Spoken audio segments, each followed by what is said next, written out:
कभी सोचा है ऐसा क्यों होता है कि एक ही सिचुएशन में दो लोग बिल्कुल अलग तरह से रिएक्ट करते हैं। एक ही पार्टी में कोई दोस्त सबका ध्यान खींच रहा होता है जबकि दूसरा बस कोने में खड़ा रहता है। या क्यों कुछ लोग बदलाव को लेकर एक्साइटेड हो जाते हैं जबकि बाकी लोग पुरानी जानी पहचानी चीजों से ही चिपके रहना पसंद करते हैं। ये सब हमारी पर्सनैलिटी की एक बहुत ही दिलचस्प पहेली का हिस्सा है और आज हम इसी पहेली को सुलझाने की कोशिश करेंगे। तो चलिए पर्सनालिटी के पहले टकराव पर नजर डालते हैं। एक तरफ है प्लानर और दूसरी तरफ है वो जो बस आज में जीता है।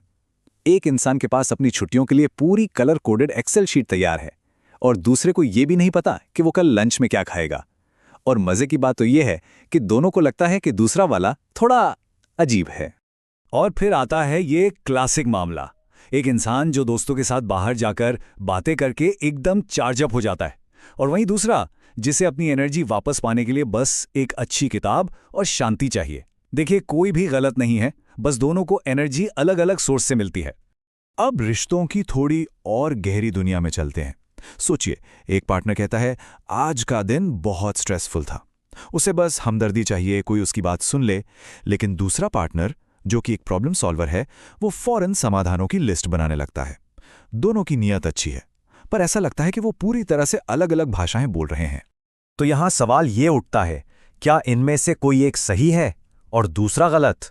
आखिर ये हो क्या रहा है? और इसका जवाब जितना सीधा है ना, उतना ही गहरा भी है। कोई सही नहीं है, कोई गलत नहीं है, वो बस अलग हैं, उनकी पर्सनैलिटी अलग है। तो चलो थोड़ा और गहराई में चलते हैं। सिर्फ ये कहना काफी नहीं है कि लोग अलग हैं, हमें ये समझना होगा कि वो कैसे अलग हैं। ये सब इस बारे में है कि हमारा जो अंदर का ढांचा है वो हमारे आसपास की दुनिया को देखने और महसूस करने के तरीके को कैसे बदल देता है। इसे ऐसे समझिए, हम सब दुनिया को एक पर्सनैलिटी के चश्मे से देखते हैं। किसी ने गुलाबी रंग का चश्मा पहना है, किसी ने नीला, और किसी के पास ऐसा लेंस है जो हर छोटी से छोटी डिटेल पर फोकस करता है। कोई भी चश्मा दूसरे से बेहतर नहीं है, वो बस दुनिया का एक अलग नजरिया पेश करता है। चलिए एक बहुत ही सिंपल सा उदाहरण लेते हैं। एक बरसात का दिन, एक इंसान जो हर पल में जीता है, खिड़की से बाहर देखता है और उसे ये आरामदायक माहौल बहुत अच्छा लगता है। और वो दूसरा जिसका पिकनिक का प्लान अब बर्बाद हो गया है, उसे सिर्फ निराशा दिखती है। देखिए घटना एक ही है लेकिन हकीकतें दो हैं जो उनके अपने अपने चश्मे से छनकर आ रही हैं। और ये सिर्फ मौसम के बारे में नहीं है। इस एक कॉन्सेप्ट को समझना कि हर कोई दुनिया को एक अलग चश्मे से देख रहा है, ये शादी, करियर और दोस्ती सब कुछ बदल सकता है। सच में ये इतना पावरफुल है। तो ठीक है, थ्योरी तो हो गई। अब देखते हैं कि ये सब असल जिंदगी में हमारे रोज के रिश्तों में कैसे काम करता है। ये सिचुएशन बहुत जानी पहचानी लगती है ना? एक लंबे दिन के बाद एक पार्टनर कनेक्ट करना चाहता है, तुम मुझसे बात क्यों नहीं कर रहे हो? और दूसरा जिसे अब बस थोड़ी शांति चाहिए, वो कहता है मुझे बस थोड़ी देर अकेला रहना है। और बस यहीं से झगड़े की शुरुआत हो जाती है। तो यहां हो क्या रहा है? जो एक्सट्रोवर्ट है उसके लिए चुप्पी का मतलब है कि उसे नजरअंदाज किया जा रहा है, उसे कनेक्शन चाहिए। और जो इंट्रोवर्ट है उसके लिए लगातार बात करना थका देने वाला है, उसे अकेलापन चाहिए। ये पर्सनल नहीं है, ये पर्सनैलिटी का खेल है।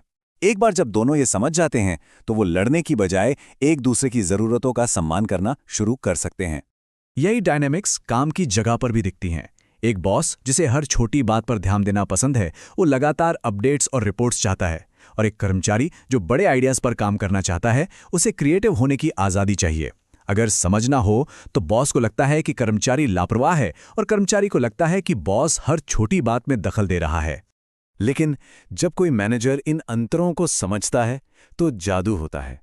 प्लानर प्रोजेक्ट को व्यवस्थित करता है, क्रिएटिव बंदा नए आइडियाज लाता है, एक्शन लेने वाला उसे अंजाम देता है और लोगों से जुड़ने वाला इंसान पूरी टीम को एक साथ रखता है। यह हमें याद दिलाता है कि हमारी सबसे बड़ी ताकत हमारी डाइवर्सिटी में ही है।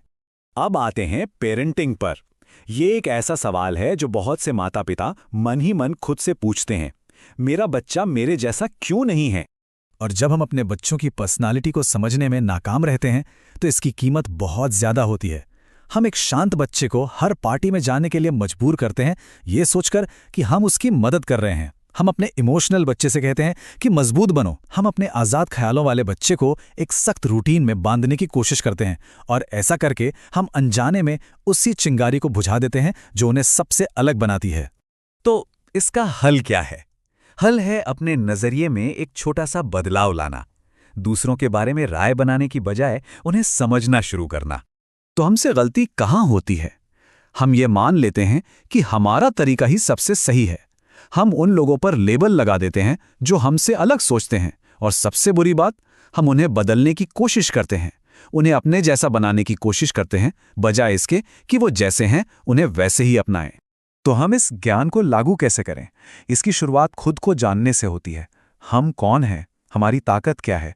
फिर दूसरों के बारे में जानने की उत्सुकता पैदा करें, उन्हें क्या चीज़ मोटिवेट करती है।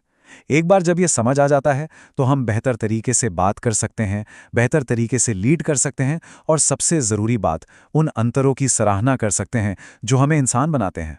तो आखिरी बात बस यही है, दूसरों पर दबाव डालना बंद करें, उन्हें समझना शुरू करें। यही जिंदगी के हर रिश्ते का ताला खोलने की चाबी है। अब जरा कल्पना कीजिए, क्या हो अगर कहीं जाकर कुछ ही मिनटों में किसी की भी पर्सनैलिटी को पढ़ा जा सके। सोचिए कि ये समझ रिश्तों को, करियर को और दुनिया को देखने के नजरिए को कैसे बदल सकती है। ये तो एक सुपर पावर जैसा है ना? एक कदम विकसित भारत की ओर।